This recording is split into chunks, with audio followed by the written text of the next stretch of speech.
you have, in kind of building your brand empire, clothing lines, snowboards, video games, your own gum, the list kind of goes on and on, sunglasses. How involved are you in the business decisions? Extremely involved. I mean, it's my name going on the products and those things, and Right.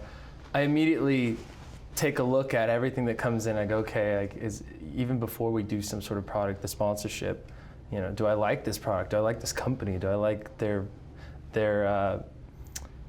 presence in the marketplace in that sense? How would I align with them? How would that be something that would be natural?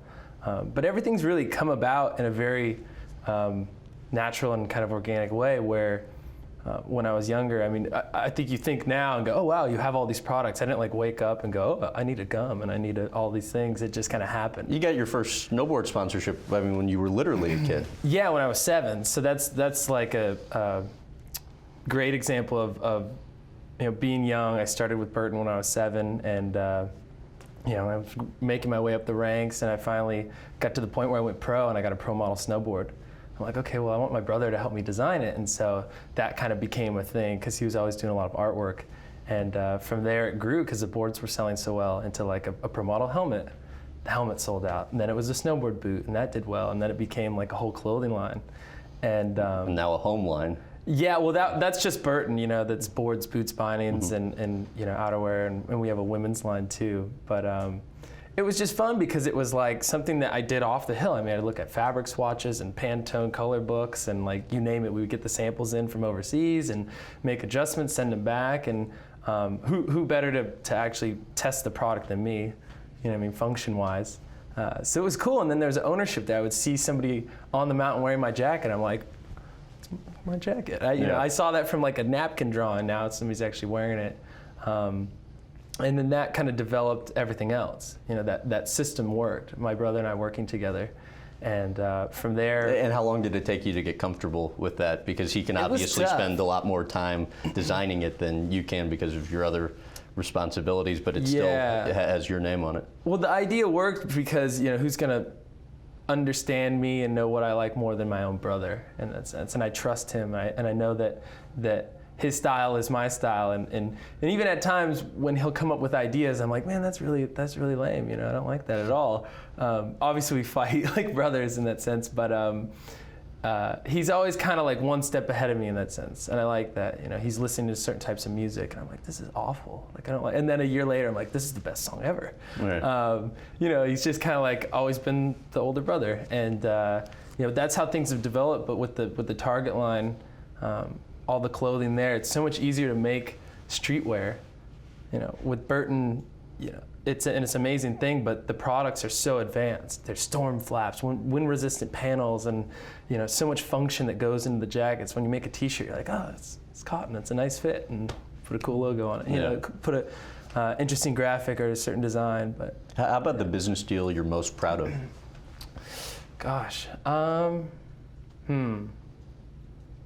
probably Burton. I mean, it's something that because of the longevity of it? Yeah, I mean, I was 19 and I ended up having this moment of like, I don't think there's anywhere else I want to be, and I become loyal to these brands. It's and 19 at the time, you're just coming off winning Olympic gold. My first Olympics, and I was sitting there and I'm like, man, I want to be with these guys for the long run. I signed this super long. I mean, it was a 10-year deal or so. But yeah, one of the best decisions of my life. I mean, it freed me up to do all these other things and really kind of roll the dice and have fun and look at opportunities off the hill that were interesting as well. With the gum and all these different things. Right. It just kind of came about, and we're like, wow, this is something that we could actually do. How about the decision that's been the most difficult to make? The business decision?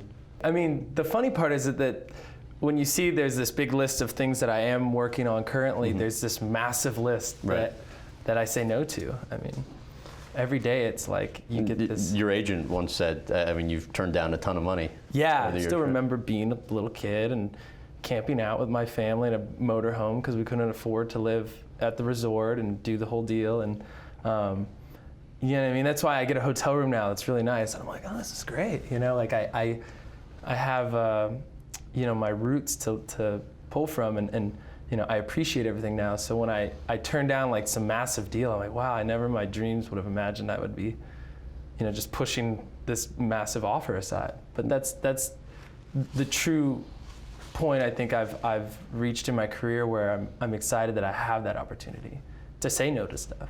Right. You know? I think it was at age 15, you have your agent put in all your contracts moving forward, there's some sort of right of approval where you have the ability to control the use of your name and likeness moving forward. How conscious are you of your image? Well, that's what's funny is, I mean, it really did come about in a very natural way. I mean, I was able to grow with this success and with the sport as well. I mean, the sport wasn't nearly what it is now. When I first started, there was no Olympics, there was no X Games, or X Games had just started. But I remember there was like this giant poster that came out with me on it. And I was a little kid, I was like, 15 or 13 or so.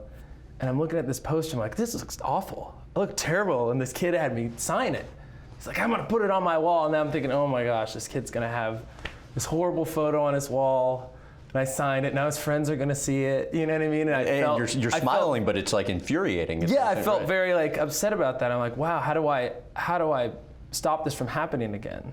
And I really, you know, I told my agent the problem. He's like, oh, well, you know, do you want to approve these photos before they come in? I'm like, yes, I want to make sure that everything that goes out, you know, it looks cool and I think it's rad. And that was like, you know, I don't think I called it the right of approvals, but yeah.